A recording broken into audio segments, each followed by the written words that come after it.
Bonjour tout le monde, je me rappelle quand j'étais en France, dans notre communauté à Sarcelles, la communauté Bet Kohanim, chaque année à la même période, à Parashat Matot, notre trésorier, monsieur Georges Agege, que Dieu repose son âme, prenait toujours la parole. Et il disait quoi? Il disait, mes chers amis, nous allons bientôt partir en vacances, parce que la Parashat Matot tombe toujours fin juillet, début août, et quand on va revenir, ça va être Rosh Hashanah, et on va faire des dons.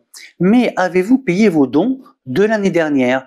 Pourquoi prenait-il la parole justement à la Parashat Matot?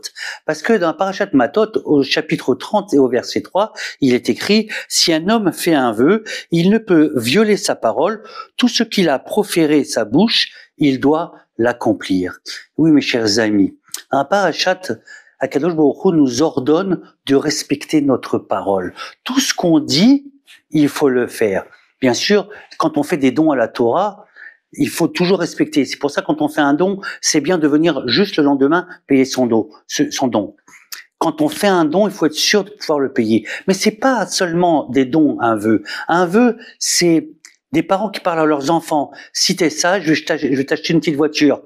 Ça rentre dans la tête des enfants. Ils vont attendre leur voiture. Un homme, avant de se marier avec sa femme, il lui dit, quand on sera marié, tous les vendredis, je t'achèterai un bouquet de fleurs. Ça rentre non seulement dans la tête de la femme, mais dans le cœur de la femme. Malheur à l'homme qui va pas respecter sa parole. Pareil pour une femme vis-à-vis de son mari. Tous les Shabbats, je vais faire un couscous boulette. Si elle ne fait pas un couscous boulette, ça va décevoir. Mais c'est non seulement décevoir l'homme, la femme ou l'enfant, mais chaque parole qu'on met, il y a un ange là-haut qui signe notre parole. Et à la fin des 120 ans, Bezrat Hashem, l'ange il va dire « Ah, t'as dit ça, tu l'as pas fait. T'as dit ça, tu l'as pas fait. » Mes chers amis, respectons nos paroles. Toutes nos paroles, que ce soit à nos parents, à nos enfants, à notre femme, à notre mari, et surtout vis-à-vis d'Akadosh Baruch Hu. Et là, on sera très heureux, très ragoua, on sera bien dans notre cœur et bien dans notre tête.